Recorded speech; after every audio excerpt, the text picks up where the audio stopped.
শরীরের ভিতরে যত পোশাক ব্যবহার করি সবচাইতে শ্রেষ্ঠ পোশাক, দামি পোশাক হতে হবে কোনটা? কতক্ষণ? টুপি। সেই টুপি কেনা কে কয় টাকা দিয়ে কেনেন আমি জানি না। অনেকের টুপি আছে লুঙ্গি কিনতে যে একটা ফ্রি দিয়েছে ওইটা দিয়ে জীবন কাটায় দিচ্ছে। সারা বছর করে জামা কাপড় লুঙ্গি মুঙ্গি সব পরিষ্কার করে বারবার, সপ্তাহে 2 বার। টুপি ধুতি মনে চায় না, বছরে 1 থেকে 1.5 বার।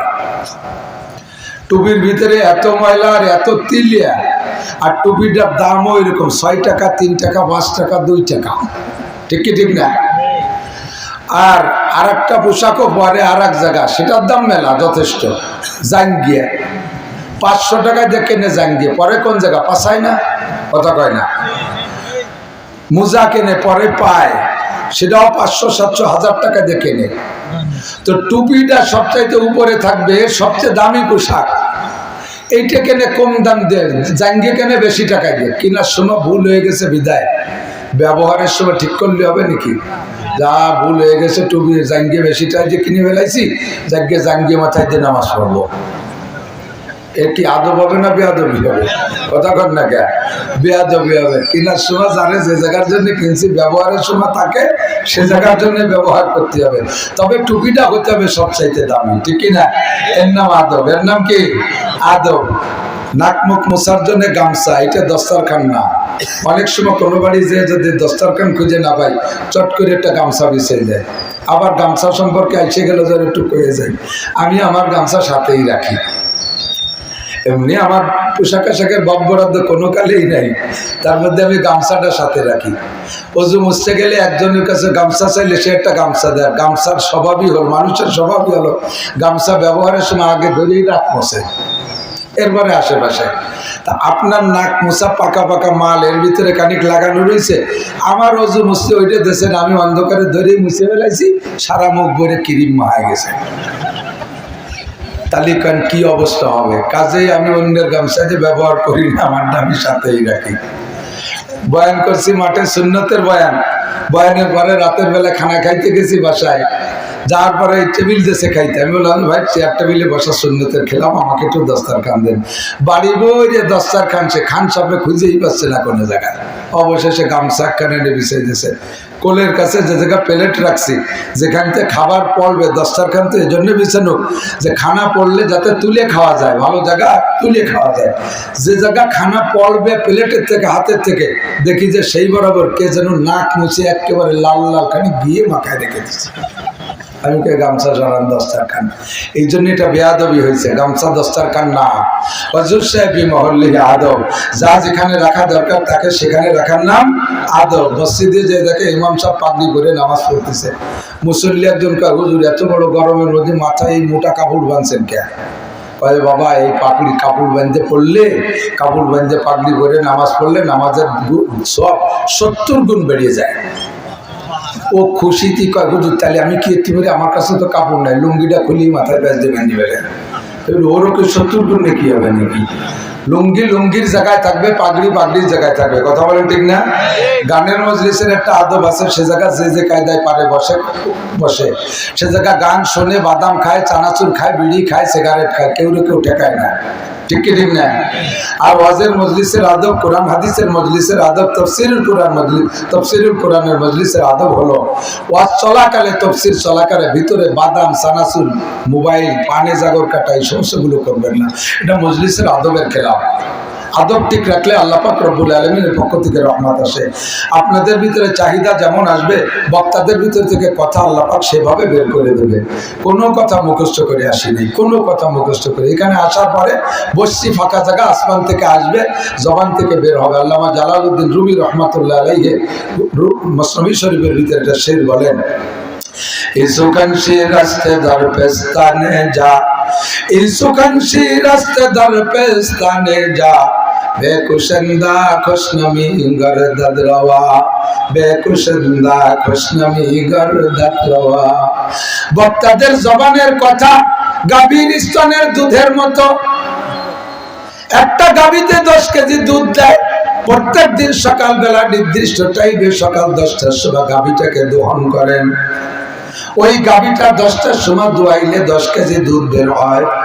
গাভীটাকে নির্দিষ্ট সময়ের আধা ঘন্টা আগে, 10 মিনিট আগে, 5 মিনিট আগে যদি জবাই কইরা ওই গাভীটার বানকে অপারেশন করেন, ফাড়েন, পেটের ভিতরে সব জায়গা খুঁজবেন, কোন জায়গা 10 কেজি দুধ প্যাকেট ভরা পাওয়া যাবে না, বোতল ভরা পাওয়া যাবে না, ওর স্তনের মধ্যে 10 কেজি পাওয়া যাবে না, হয়তো 1 কেজি আধা কেজি থাকতে পারে। কথা বলেন ঠিক ঠিক না? মাত্র 10 মিনিট পরে বা গাভীটাকে যদি বাছুর দিয়া জিহ্বা দিয়ে টান দিয়া এরপরে দুধ দহন করা হয়, দেখবেন 10 কেজি দুধ আসতো। এই 10 কেজি দুধ কখন আসে, কেন আসে? আল্লাহ পাক রব্বুল আলামিন বলেন, গাভীর দুধের মূল পাওনাদার তার বাচ্চা। গাভীর দুধের মূল পাওনাদার কে? আপনার মা, আপনার স্ত্রীর দুধ আপনার বাচ্চা খায়। কথা বলেন? আমি আমার মায়ের দুধ খেয়েছি, আমার জন্য আমার মায়ের দুধ, আমি খাওয়ার পরে অতিরিক্ত দুধ থাকলে আমার মায়ের দুধ বাজারে বিক্রি হয় নাই, আপনার স্ত্রীর দুধ বাজারে বিক্রি হয় নাই, বাচ্চার জন্য আল্লাহ পাক পাঠায়, বাচ্চাই খায়। কুত্তার দুধ কুত্তার বাচ্চায় খায়, শুকরের দুধ শুকরের বাচ্চায় খায়, মানুষের দুধ মানুষের বাচ্চায় খায়, গরুর দুধ গরুর বাচ্চাই খাবে। এরই জন্য আল্লাহ পাক বরাদ্দ রেখেছে। ফাঁকে যেহেতু আমরা গরুর পিছনে পরিশ্রম করি, গরুরে ঘাস পানি আমরা খাওয়াই, এই জন্য আল্লাহ পাক আমাদের জন্য অতিরিক্ত দুধটা বৈধ রেখেছে, অতিরিক্ত দুধটা আমাদের জন্য হালাল করে রেখেছে। আমরা সেই দুধ খাবো। পরিচর্যা করার কারণে আমাদেরকে অনুমতি দিয়েছে। তবে মূল পাওনাদার হলো বাছুর। কথা বলেন? তানাগিরিয়াত কুদাকে হালুয়া পুরুষ বাহরে বক্সায় আশমি আয়াত বাজর তানাগিন্নাত তাবলেকায় জো সাদলাবান গর্না নালা দাবরকায় খান্দাত চামান। যতক্ষণ পর্যন্ত দুধের বাচ্চা না কাঁদে ততক্ষণ পর্যন্ত মায়ের স্তনে দুধ আসে না, যতক্ষণ পর্যন্ত বা দুধের বাচ্চা না কাঁদে ততক্ষণ পর্যন্ত মায়ের স্তনে দুধ আসে না। তেমনি যতক্ষণ পর্যন্ত বান্দা জমিনের মধ্যে চোখের পানি ফেলায় না কাঁদে অতক্ষণ পর্যন্ত আসমান থেকে মেঘের পানি আসে না। কথা বলে? ও দোস্ত, বৃষ্টি নাই, বান্দার চোখে পানি নাই, মানুষের কাছে, মানুষের ভিতরে প্রার্থনা নাই, বৃষ্টি আল্লাহর কাছে চাইতেছে না, মৌখিক ভাবে চাইতেছে, কিন্তু ওই পানি আসতে জন্য এখান থেকে পানি ছাড়তে হবে। যতক্ষণ পর্যন্ত চোখের পানি না ছাড়বেন ততক্ষণ পর্যন্ত রহমতের বৃষ্টি আসবে না। বৃষ্টি আল্লাহ দিলে দেবে, তবে ওই বৃষ্টির ভিতরে রহমত থাকবে না, ওই বৃষ্টির ভিতরে গজব থাকতে পারে। আজকে নিউজ পাইলাম সিলেটে বৃষ্টি নামছে, বৃষ্টির চাইতে শিলা বর্ষণ বেশি। এরকম বড় বড় শিল। একটু আগে নিউজ পাইলাম সৌদি আরবে, সৌদি আরব থেকে খবর আসছে সৌদি আরবে বিকেল 5টায় মুষলধারে শিলা বর্ষণ হয়েছে। রহমতের বৃষ্টির মালিককে পাইতে বলে বান্দার চোখের পানি লাগবে, তা না কি বলা হয়, তা না গিন্নাত তেপলেকায় জো সাদলাবান গর্নানা আলা দাবরকায় খান্দাত চামান।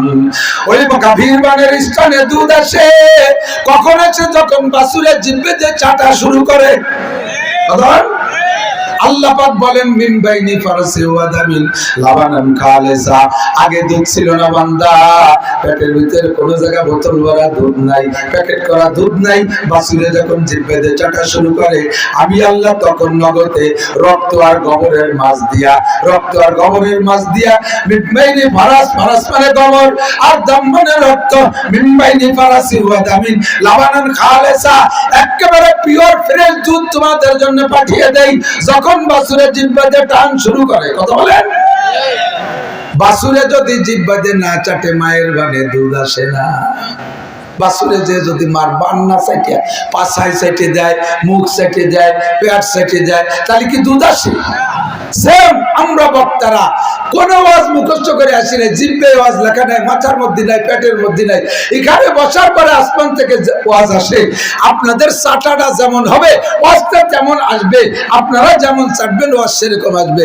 আপনারা যদি আমার বক্তাদের দিকে না চাইটা বাদামে চাটেন, চানাচুরি চাটেন, মোবাইলে চাটেন আর পানে চাটা দেন, তাহলে ওই গায়ের ভাষা আর পেটের মুখ চাটার মতো হবে, আসবে না, ওয়াজ আসবে না।